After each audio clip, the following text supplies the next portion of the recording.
Next जो हमारे पास section आ गया वो आ गया है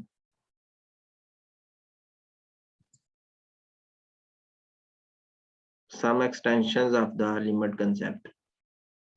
इसमें वो कह रहा है in this section we shall present three types of extension of the notion of a limit of a function that often अकर।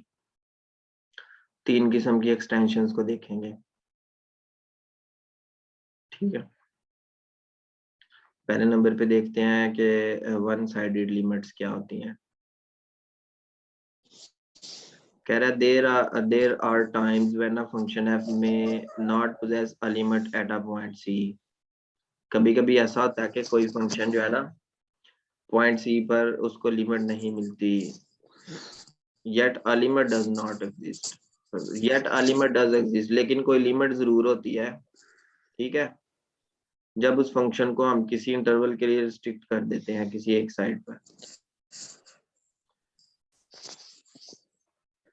तो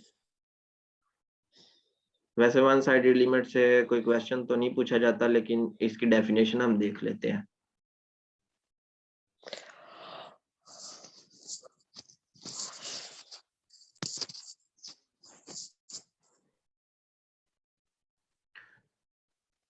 अगर सी कोई क्लस्टर पॉइंट हो A intersection C to infinity का,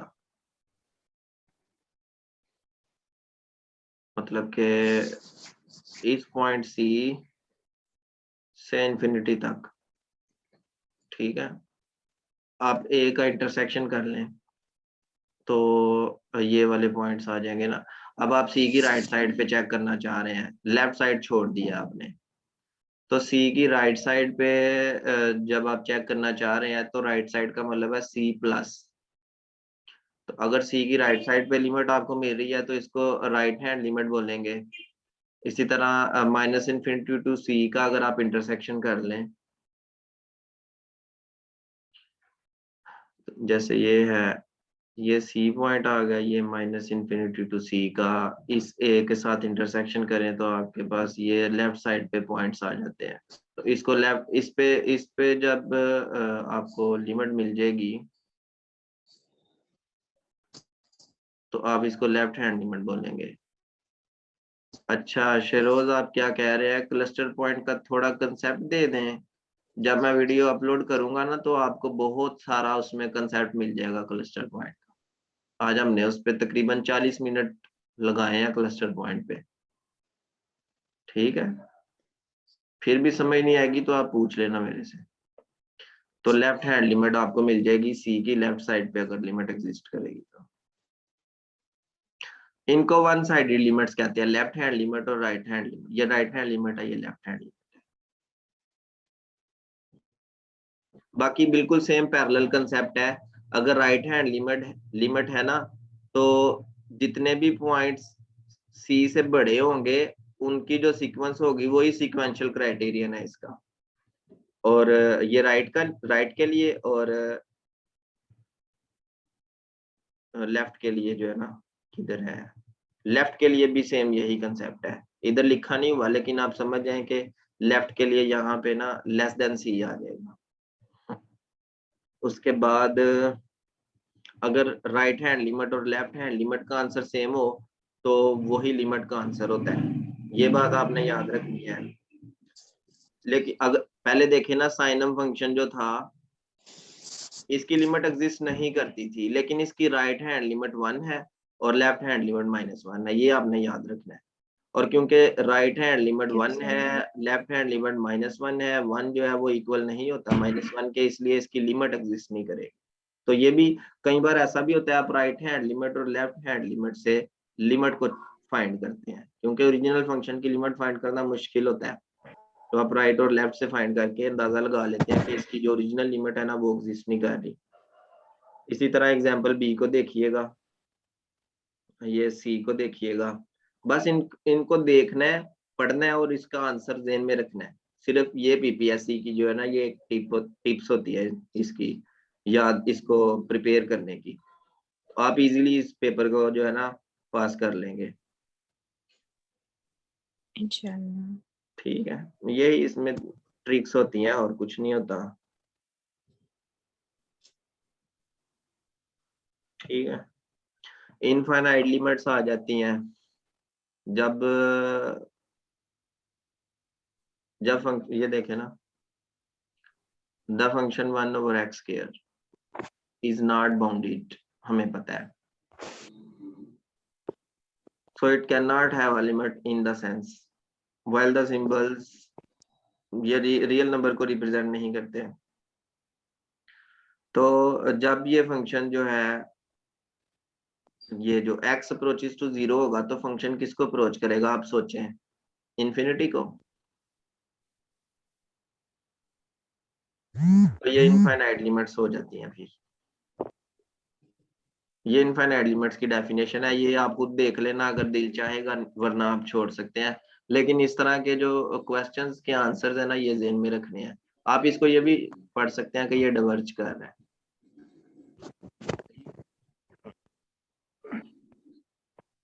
उसके बाद ये आगे ये इनफाइनाइट लिमिट्स आ जाती हैं। मैं वैसे ये आपको मशवरा नहीं दूंगा कि आप ये करें, लेकिन एग्जांपल्स को आप एक बार देख लें। इसी तरह लिमिट एट इंफिनिटी, अभी तक आपने लिमिट एट 0 पढ़ा था, लिमिट एट 0 या किसी और पॉइंट पे। अब लिमिट एट इंफिनिटी भी होता है। अब देखे ना 1/x है, 1/x अगर लिमिट एट 0 पढ़ा जाए तो ये इंफिनिटी को अप्रोच करता है, लेकिन अगर इसको लिमिट एट इंफिनिटी पढ़ा जाए तो ये 0 को अप्रोच करता है। तो लिमिट एट इंफिनिटी भी आ जाती है। ये चाहे आप पॉजिटिव इंफिनिटी से अप्रोच करें, चाहे आप नेगेटिव इंफिनिटी से अप्रोच करें, आंसर इसका 0 ही आना है। इसी तरह 1/x² का भी वही चक्कर है, चाहे आप इंफिनिटी से अप्रोच करें, चाहे आप माइनस इंफिनिटी से अप्रोच करें, आंसर इसका 0 ही आना है। ये वो बातें हैं जो आपको पहले ही आती हैं, अंडरस्टूड है। ये कुछ एग्जांपल्स है आगे, x की पावर n होगा तब भी आंसर इसका इंफिनिटी आएगा।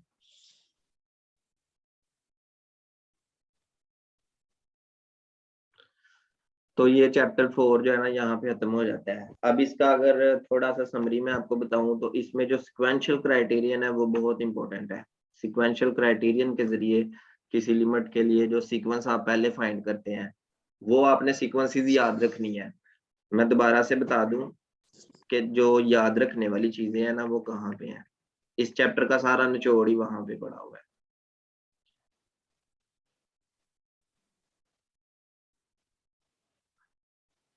ये इसके आगे ये जो डिवर्जेंस क्राइटेरिया है, डिवर्जेंस क्राइटेरिया हो गया ये 4.1.9 जो लिखा हुआ है, इसके नीचे कुछ एग्जांपल्स हैं, वो नहीं आपने छोड़नी। ये 4.1.10 ये नहीं छोड़नी आपने, सारी ABC जितनी भी हैं, ठीक है। उसके अलावा ये जो है 4.1.8, इस स्टेटमेंट को आपने याद कर लेना है अच्छे तरीके से, थ्योरम की सिक्वेंशियल क्राइटेरिया। इसके नीचे एग्जांपल्स भी हैं, तो ये आपने छोड़नी नहीं है, इनको आपने करना है अच्छे तरीके से। ये बहुत इंपॉर्टेंट एग्जांपल है। ये जो sin 1/x है ना, इसके लिए कौन सी सीक्वेंस होगी जो जिसकी वजह से ये डज नॉट एग्जिस्ट आएगा, तो वो ये सीक्वेंस है। तो इसमें कुछ इंपॉर्टेंट चीजें हैं जो आपने ध्यान में रखनी है। आज का लेक्चर इतना काफी है। ये कौन सी बुक है, ये बुक है जी, अभी मैं दिखा देता हूँ, 4th एडिशन है, introduction to real analysis by Robert G Bartle, Donald R Sherbert. ठीक है, तो कल हम कंटिन्यूअस फंक्शन और आगे से पढ़ेंगे। आज इतना काफी है। ठीक है जी, किसी का कोई क्वेश्चन हो तो पूछ सकता है, लेकिन जो मैंने एक्सप्लेन कर दिया वो आपको वीडियो में मिल जाएगा। अगर वैसे कोई क्वेश्चन है तो वो आप पूछ सकते हैं। सर इसमें जो थ्योरम्स वगैरह होते हैं वो हमने जस्ट मतलब करने होंगे, हाँ जी, तैयारी करनी होगी। बिल्कुल बिल्कुल। थ्योरम की जो स्टेटमेंट्स है ना, वो आपने याद करनी होती हैं अच्छे तरीके से, और थ्योरम के नीचे जो एग्जांपल्स होती हैं, उन एग्जांपल्स के आंसर्स वगैरह जो होते हैं वो आपने इस तरीके से ज़हन में रखने हैं कि अगर आपको पेपर में उसके सिमिलर कोई क्वेश्चन आ जाए तो आप जल्दी जल्दी सॉल्व कर सकें। छोटे छोटे क्वेश्चन होते हैं। पीपीएससी में जो है ना 90 मिनट्स होते हैं और 100 क्वेश्चन होते हैं। मतलब एक क्वेश्चन के लिए 1 मिनट भी आपको पूरा नहीं मिलता। तो इतने कोई लंबे चौड़े क्वेश्चन नहीं होते उसमें। सर मैंने जब लास्ट टाइम दिया था टेस्ट तब मुझे पता नहीं था मतलब किस पर तैयारी करनी है, तो मैं मतलब क्वेश्चन करती रही थी सारे, first A to B S C सारे, लेकिन नहीं वहाँ पे नहीं पेपर में मतलब इतना नहीं आया था, थ्योरम्स वगैरह गाइडलाइन नहीं थी कि क्या बिल्कुल। करना चाहिए। तो ये मेरे सेशन का मकसद ही ये है कि मैं गाइडलाइन दूं लोगों को, तो आम का फायदा हो।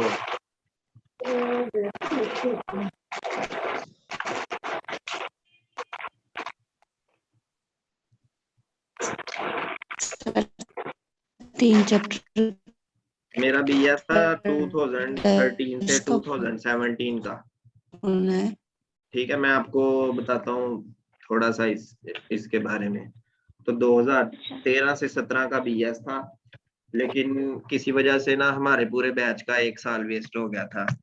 थर्ड सेमेस्टर में कोई कोर्स था जो थर्ड सेमेस्टर में हमने रजिस्टर नहीं करवाया था, लेकिन जब हम 8वें सेमेस्टर को क्लियर कर चुके थे, डिग्री के लिए अप्लाई किया, तो उन्होंने कहा कि इनके क्रेडिट आवर पूरे नहीं है। और मुझे पता था कि चलो मेरा बीएस हो जाना है, अब मैं अप्लाई करता हूँ। 2017 में मैंने अप्लाई किया, लेकिन उन्होंने कहा कि आपका 1 साल और लगेगा। तो डिग्री जो थी वो फिर हमारी 1 साल लेट हो गई।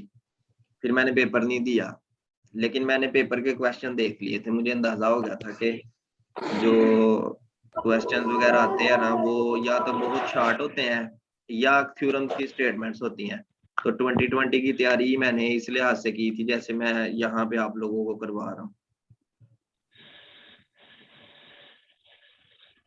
थ्योरम्स उनकी स्टेटमेंट्स अच्छे तरीके से की हुई थी। सर एक चीज समझ नहीं आती, मतलब एक बुक है, मतलब एक तो डिफरेंट राइटर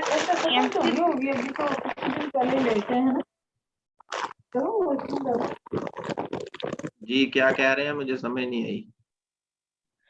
सर मैं कह रही हूँ ना कि मतलब जिस तरह फॉर एग्जांपल टोपोलॉजी की बुक होगी या रीजन एनालिसिस की होगी, तो डिफरेंट राइटर्स की होती है ना, फिर कि मतलब किस तरह समझ आए मतलब कि कौन सी हमें प्रेफर इसको मतलब करना चाहिए कि हाँ इसमें से आ सकता है या नहीं आ सकता, क्योंकि काफी ज्यादा सबसे राइटर्स पहले की नंबर होती पे है ना, ना। सबसे पहले नंबर पे आप ये देखें कि हमारे जो पंजाब में यूनिवर्सिटीज हैं, जितनी भी यूनिवर्सिटीज हैं, जैसे पंजाब यूनिवर्सिटी है, गुजरात यूनिवर्सिटी है, कॉमसेट यूनिवर्सिटी है और यूएमटी है, और जी जी जितनी भी मशहूर मशहूर यूनिवर्सिटीज हैं, जीसी यूनिवर्सिटी हो गया, तो इन सारी यूनिवर्सिटीज में किसी सब्जेक्ट के लिए मोस्टली टीचर्स कौन सी बुक रिकमेंड करते हैं?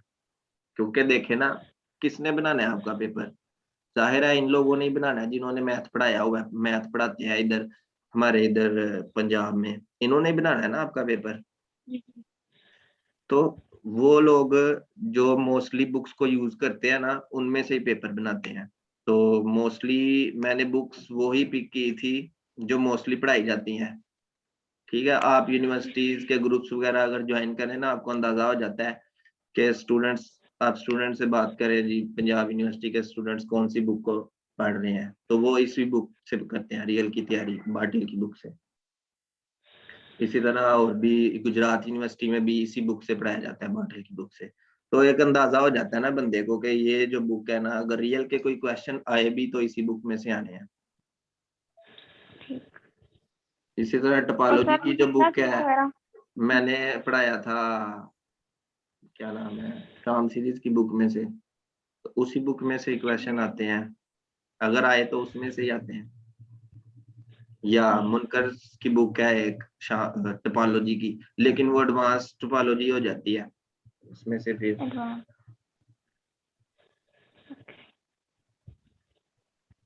और सर ये सारे लेक्चर्स वगैरह क्लास रिकॉर्डिंग ये सारे आपके मतलब यूट्यूब चैनल पे अपलोड वगैरह होते हैं?